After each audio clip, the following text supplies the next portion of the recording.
একটা সময় ছিল পৌষের ধান উঠে গেলে ধানি জমিতে মাঠ বানাতাম, নয়তো পাড়ার কোনো গলিতে। আজব আজব নিয়ম ছিল আমাদের।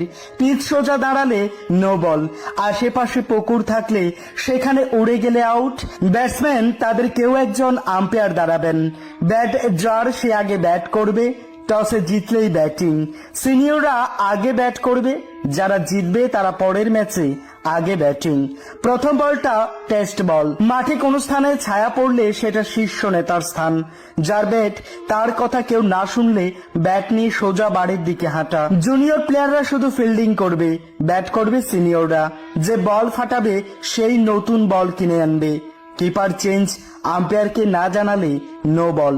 খেলায় ঝামেলা হলে রাতের আঁধারে এসে পিচ কেটে যাওয়া। ফিল্ডিং অবস্থায় কাউকে মাঠে বসতে দেখলেই নো বল। সত্যি বড় বড় ক্রিকেট বোর্ডও আমাদের এই নিয়মের কাছে কিছুই ছিল না।